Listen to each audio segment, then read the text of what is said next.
So I'm Matthew, founder of Window, a startup in rearing of black soldier fly that focuses on tropical countries. I have a background in research in ecological sanitation and agricultural project in Africa. And I came into the BSF and insect rearing from a shift from ecological sanitation and the interest of cradle-to-cradle systems.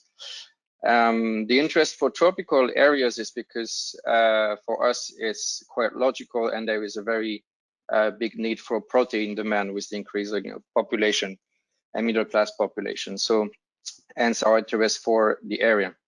So I will talk today a little bit about the prospect of black soldier fly in East African markets, and particularly in the case of Rwanda, where we are first targeting. One thing is that there are commonality between African countries, but there is also big differences. So some aspect could be translated to other countries, but some are very specific to Rwanda. Rwanda is a small country, size of Haiti, landlocked with a lot of hills, and a population that is about 12 million people, and with a very young population, 43% below 14 years old. This population makes a very high density and the highest density country in Africa. The capital is Kigali with 1.3 million inhabitants.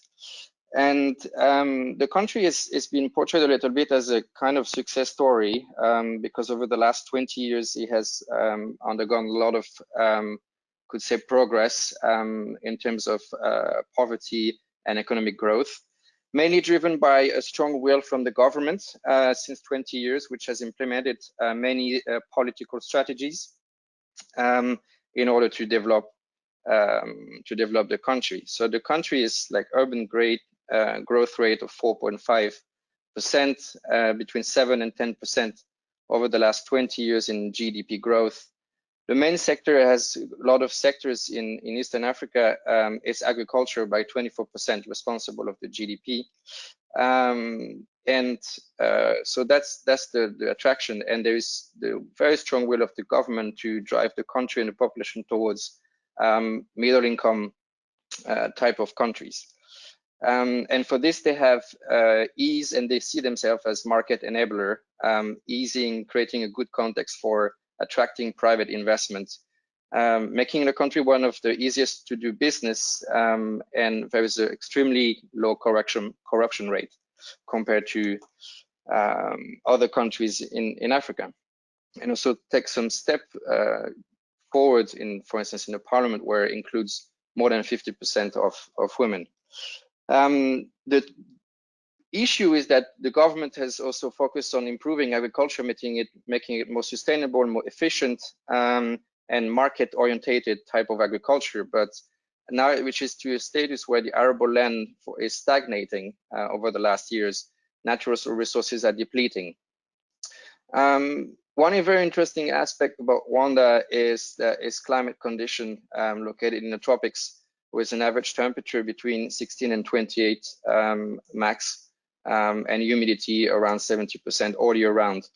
It has two rainy seasons, which affects a little bit the climate, but the climate are already very attractive for rearing black soldier fly. The issue with the waste is quite common in developing cities in Africa. You have a huge migration of population towards large cities which have a lack of infrastructure. There is about 600 metric tons of municipal waste in Kigali, and only 12% is recycled. Most of it, about 70%, is organic waste, but is directed to only one landfill site. So although Kigali, the capital where I would kind of focus, has implemented strong policy to collect the waste and making it a quite clean city using the private sector, it remains that the waste is collected in one place and not very well managed, and create a huge opportunity. So that's the issue with the waste, and also create an economic gap. In terms of feed, in Rwanda, the poultry and aquaculture sector are extremely increasing, and the government wants to, and the Ministry of Agriculture wants to really change the profile of meat demand, which is right now towards beef consumption, but really wants to shift it towards chicken and fish. The issue is that the strongest issue is the access to feed for Rwanda. It's as I said, a landlocked country, so difficult access to basic resources to create the feed. And the competition with the feed, the production of soya or maize for direct use for human, it's very impairing the capacity of feed millers to reach the full capacity. Some seasonal variation impact also the feed that can go almost 15-20% changing over 1 year just because of the season.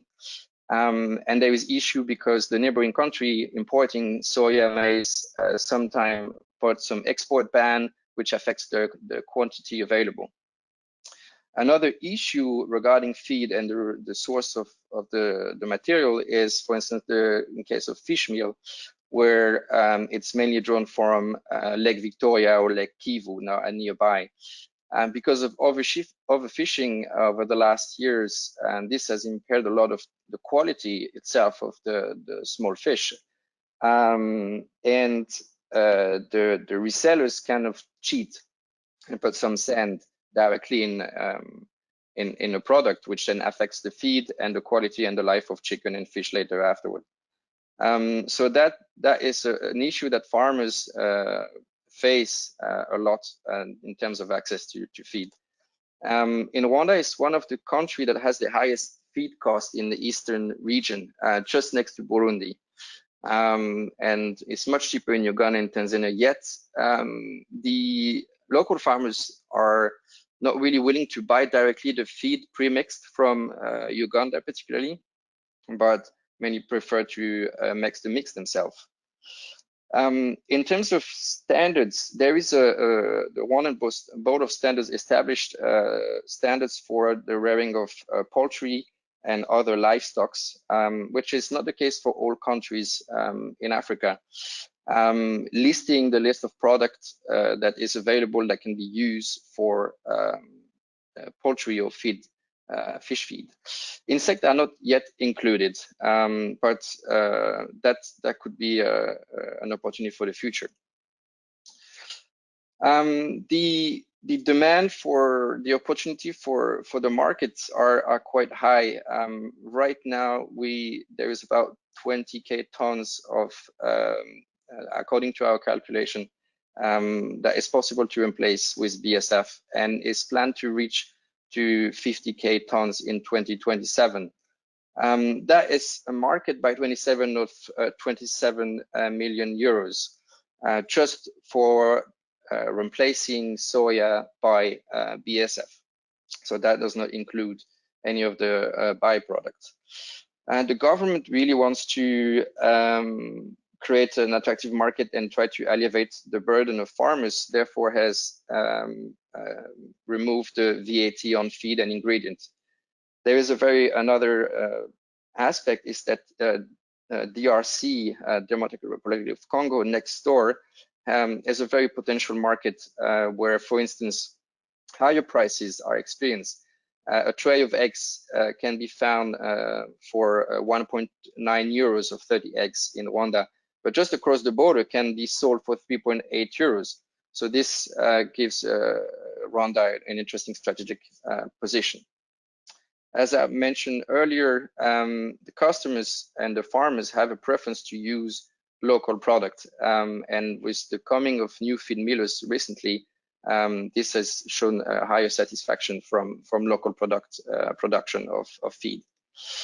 In terms of aquaculture, agriculture is a sector that is a bit underdeveloped, some for cultural reasons.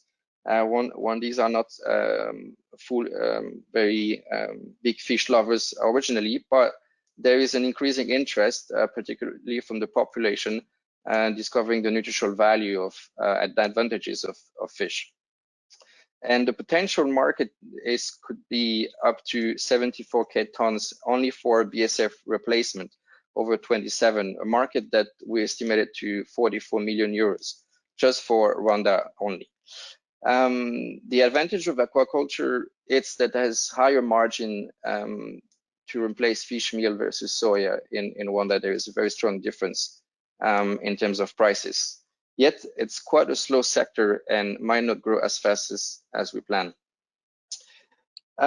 We have looked at different customer segments and we divided it in 3 categories. So there are the feed millers that are about between 4 and 10 in different size, 4 large and 10 medium to small. They are facing mainly that they have to import the ingredient and the supply is very unstable, as well as the quality and too expensive.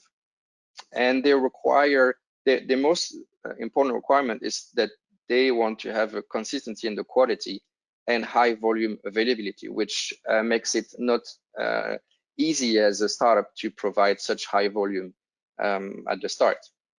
And the second segment we saw was commercial farmers. These have grown a lot, particularly in the area of surrounding area of Kigali, about 600 at different size, between 5,000 to 50,000 or 100,000 chickens. So it's still not as the size of European standards. Broiler and layers, they have a small working capital and are sensitive to price fluctuation, but are in need of a product that are quite affordable and has a stable price, because the stability of the price impact the production and has led already many to a certain bankruptcy.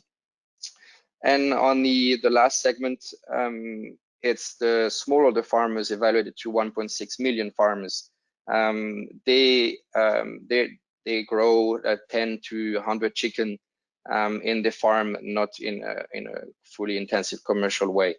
They have very low financial resources and might be a bit reluctant to adopt a new system, and they need of demonstration and proof of concept using alternative source of protein for the animal. And they have a need for having cheap available products, which can be done by diversifying the product either as dry larvae only or as processed for the feed millers.